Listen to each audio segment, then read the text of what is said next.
पूरा पाकिस्तानी और Indian media इस वक्त बाबर आजम के साथ आने वाले इंसिडेंट पर जो है बात कर रहा है कि बाबर आजम की जो है बेइज्जती हुई है, बाबर आजम को डिसरिस्पेक्ट किया गया है। तो हमने भी सोचा कि यार थोड़ा सा मैं भी इस पर जो है नजरसानी कर लूं। मैंने 3 पॉइंट सोचे हैं कि क्या ये जो मामला बाबर आजम के साथ पेश आया है बिग बैश लीग में सिंगल ना लेने वाला, मैंने उसके 3 पॉइंट्स निकाले हैं। सबसे पहला जो मैंने पॉइंट निकाला है वो ये है कि स्मिथ को ये सोचना चाहिए था कि भाई सामने कोई टेल एंडर नहीं है, सामने भाई साहब बाबर आजम है। वो बाबर आजम है जिस पर जितने में स्मिथ इस बीबीएल में बिका नहीं है, उससे डबल पैसे के लिए हाइप बनाएगी बाबर आजम की बिग बैश लीग में। और आप उस ओवरसीज एक बड़े लेजेंड बैटर को जो है डिसरिस्पेक्ट कर रहे हैं सिंगल ना लेकर। आई थिंक ये जो है एक पॉइंट मैंने सोचा कि ये स्मिथ को नहीं करना चाहते, जो स्मिथ को भी ये महसूस होता है कि भाई साहब बाबर आजम मुझसे कहीं ना कहीं खफा है, क्योंकि जिस तरह बाबर आजम आउट होने के बाद बैट मार के गए तो बाबर आजम ने इस चीज की निशानदेही की कि ये जो है सिंगल ना लेना जो है जो काम किया स्मिथ ने वो गलत किया।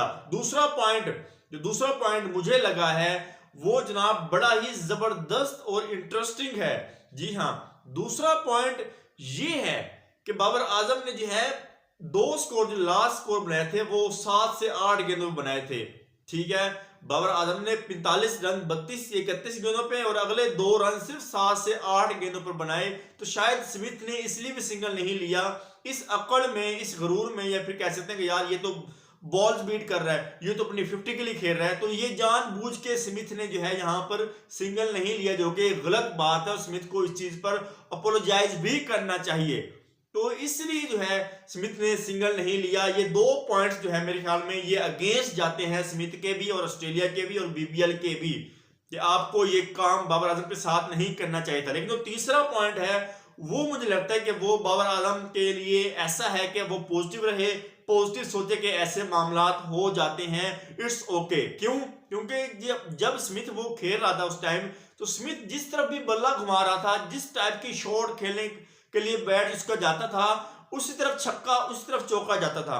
मतलब स्मिथ जो चाह रहा था उसके बल्ले से वैसा ही जो है छक्का चौका आ रहा था। तो ये भी एक पॉइंट सही है कि बाबर आजम से तब डॉट्स बॉल हो रही थी तो स्मिथ ने सही किया, क्योंकि उसने अगले ओवर में 32 रन मारे, 4 छक्के लगातार, 1 चौका। मतलब आप देखें ना स्मिथ ने कितने अच्छे रन स्कोर किए उस ओवर में। तो इस लिहाज से स्मिथ ने सही किया सिंगल ना लेकर। तो आप मुख्तलिफ पहलू में देखें कि यार कहां पर कौन गलत है, लेकिन आई थिंक स्मिथ को बिलीव करना चाहिए था और ट्रस्ट करना चाहिए कि बाबर आजम सामने कोई टेलेंटर बैटर नहीं है, वो भी रन मार सकता है। लेकिन जिस तरह बाबर आजम डॉट्स बॉल खेल रहे थे तो मेरे ख्याल में ऐसा हो जाता है जिस तरह हमने पहले भी काफी दफा देखा है। 2021 के T20 वर्ल्ड कप में देख लिया, गेस अफगानिस्तान, शादाब खान ने सिंगल लेने की कोशिश की तो आसिफ अली ने कहा कि भाई साहब सिंगल ना लो, मैं देख लेता हूँ। अगले बार में आसिफ अली ने 4 छक्के मार दिए और हम जो है वो मैच जीत गए थे। तो आई थिंक अगर इसको पॉजिटिव वे में देखा जाए तो स्मिथ ने सही किया, लेकिन अगर आप नेगेटिव वे में देखा जाए तो फिर स्मिथ ने सही नहीं किया।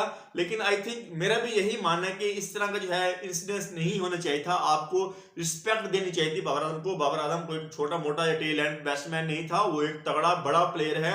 मैंने पहले भी कहा है कि जितने का स्मिथ नहीं बिका बीबीएल के अंदर, उससे डबल रकम की जो है सिर्फ और सिर्फ ये जो शोबाजी थी, ये जो बाबर आजम की जो है आने से पहले उन्होंने एक बड़ी हाइप बनाई थी, उतने पैसे में तो सिर्फ बाबर आजम की हाइप बनी है बिग बैश लीग के अंदर। तो आई थिंक इस लिहाज से ऑस्ट्रेलिया और स्मिथ भी गलत है।